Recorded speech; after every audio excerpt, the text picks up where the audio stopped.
Welcome to the Mobile Home Park Mastery Podcast, where you will learn how to identify, evaluate, negotiate, perform due diligence on, finance, turn around, and operate mobile home parks.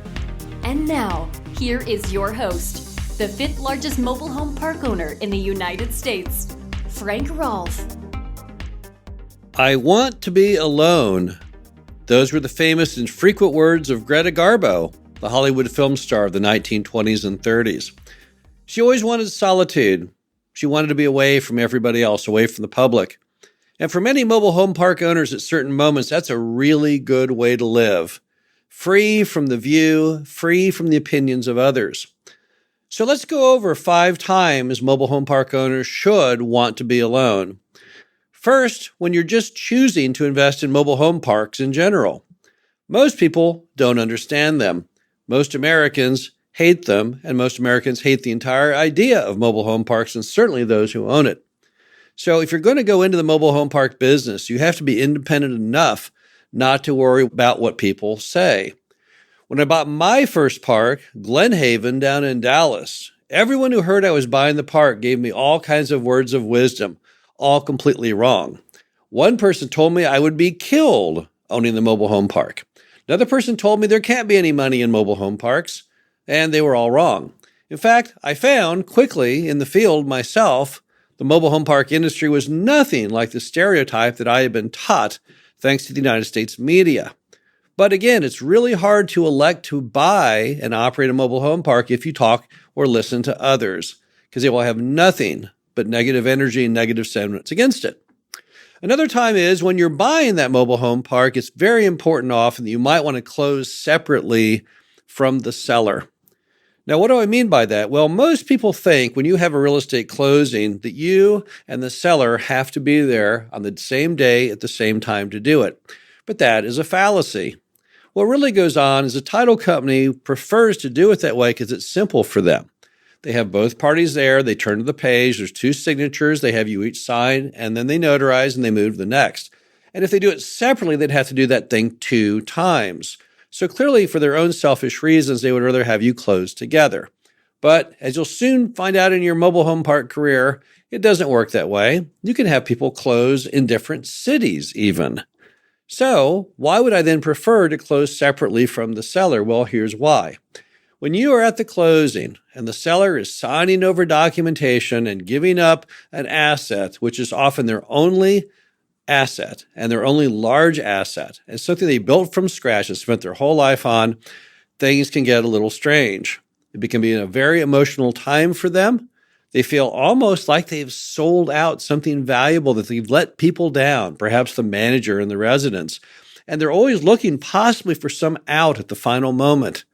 If you're there, minding your own business, they can suddenly turn on you because they believe that you were the culprit that forced them to give up this precious asset, even though it was their idea. They wanted to sell. They listed it with the broker. They agreed to everything from day one. In the final moments, things can get really strange. I've seen deals blow up right before me, fortunately not one that we're involved in, but I've seen deals that blow up because people choose to close at the same time. And in that one brief moment together, the seller, who's been very, very happy and very, very supportive of the buyer, suddenly turns on them seemingly overnight over the most trivial items. So it's often best to, again, close separately from the seller. Another time when it's a good thing to be alone is that you need to stay physically separated from the residents in the mobile home park. Here's the flow. Here's the organizational chart. You have residents. You have the manager. The manager reports to you. The residents do not report to you. If you mess up the org chart, things are not going to work effectively. People are going to look at the manager only selectively as being in power, but if they don't like what the manager says or does, they're simply going to go to you as the owner to try and have you override it. It doesn't work as a business. What needs to happen is you have a manager. They manage the property. They are the point of contact for the resident. If the resident is unhappy, they need to voice that frustration to the manager, and then the manager can then contact you. But you cannot widely disperse your phone number your contact information to all the residents. Now, that's not entirely true. We also fully recommend that every park owner have a helpline. This is a phone number and an email address, which is where people can contact in case of problems. You've got to have that channel, because what if your manager goes rogue and nobody can reach you, and yet the manager will not tell you exactly what's going on? So you have to have that backup ability. But again, even in the backup ability, you're not going to get everyone in the entire property calling you or emailing you simultaneously. So it allows on the big things, the big moments, for you to stay in the loop of what's going on. But on day-to-day activities, you don't need to manage. That's why you have the manager. Some of the worst messes I see people get into, and I'm as guilty as anybody, is if you own a property that is too near your home or your office, and you visit it too frequently, and you let people know every time you're there, hey, I'm the owner. Maybe you do it out of ego. Maybe you do it because you think it's good for the business, but it's not. Next thing you know, the residents are confused. Who's the manager? Is it the person there with the sign in the yard that says manager? Or is it you, the owner? And then everything becomes very dysfunctional. So you don't have to stay aloof from your residents spiritually. You want them to all be happy. You want everyone to realize that the residents are where the money comes from. So they are the customers. They really hold all the cards. But at the same time, you've got to have the org chart. You've got to have some methodology in which the residents go to the manager and the manager goes to you. The minute you put yourself on the same level as the manager in a workability mode, it always signals disaster. Next time you need to be separate and not listen to others is when choosing the lot rent level for your mobile home park. Here's what happens. You're running a business. And there is, contrary to what some people would say, there's a very scientific methodology on selecting the correct lot rent. Typically, what you do is you get the comps of all the other mobile home parks in the market. Using Street View, you go ahead and rate your property against the others, and you will soon see where you fit in. It's not complicated. You'll say, well, the nicest property in town with the pool and the clubhouse, it's renting for $550.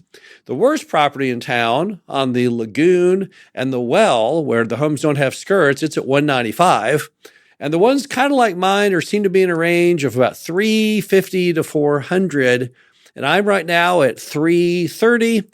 So I'm going to go ahead and elect a $30 increase to take me to $360 so I can stay right where I'm supposed to stay as far as rents. You also look at the metric of apartment rents, single family homes, everything else. And then based on all this, you make the independent decision of what the rent level will be for the next year. That's the correct way to do it. But what happens is if you don't do that by yourself, independently of others, you'll get all this pressure. The residents, they don't like higher rents. The manager, they don't like higher rents because when you raise the rents, then the tenants all come and complain to them, and they don't much like it. And of course, local politicians don't like higher rents because they love this narrative in America right now that anyone who raises rents must be a predatory capitalist because for some reason all businesses should keep prices insanely low, apparently. And that's not really going to get you where you need to be. I think you need to put on a white lab coat when choosing rents and look at the whole thing. But remember, you are a for-profit business, and there is a thing in America called the right to elect your rents. If you're not in a state with rent control, then rents can be set by you to whatever limit you want. And there's no need for you to set artificially low rents. That's what mom and pops did for all those decades. We call it mom and pop quantitative easing. What did it get them? Well, not much. What did it get the American public? Well, not much either. Mobile home parks that could be so much nicer were starved for capital expenditures to keeping them in good order because the rents would not support it.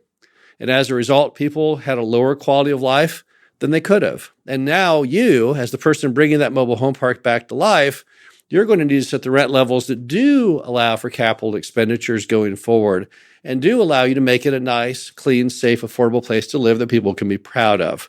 But it's very hard to make the decision to raise rents or to set rent levels when you do it based not on the facts, not on your own research, not on your own independent thinking, but when you ask the opinion of others.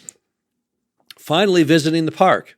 Whenever you go and visit your mobile home park, the most essential thing you must do is not tell anyone you're doing it. You need to be totally independent of knowledge of your manager or anyone else of the day and time of your arrival.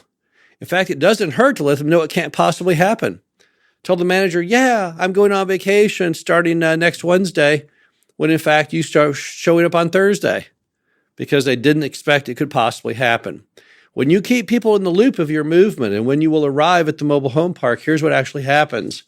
They fake it. They stage it. It's the only time of the year, perhaps, they mow it properly. Make sure everything is picked up. Make sure there's no trash in the trash enclosure. But that's not fair. That's not what you want to see. You're going there to see what it looks like every day. You want to see the actual daily performance, not some trumped up attempt at making the park look better than it ever has before. So you must never tell the manager when you will be there. Now, you'll say, well, but wait now, if the manager doesn't know, how will I meet with the manager? I would rather not meet with the manager and catch them off guard and see what's really going on the property than to prearrange the meeting. You can always talk to the manager by phone. You can always talk to the manager by FaceTime or Skype. That's not really essential. What's essential is that you see for yourself what your residents see every day. And the only way you'll be able to know truthfully and fairly what they see is if you arrive unexpected. It's just the only way to do it. So the bottom line is Greta Garbo was completely correct. I don't think she ever owned a mobile home park. Not sure she ever owned any real estate at all. But there are times when you definitely should want to be alone. This is Frank Roth, the Mobile Home Park Mastery podcast series. Hope you enjoyed this. Talk to you again soon. Thank you for listening to the Mobile Home Park Mastery podcast. Be sure to visit us at mhpmastery.com to subscribe to the show, read our show transcriptions, and access all of our great information on mobile home park investing.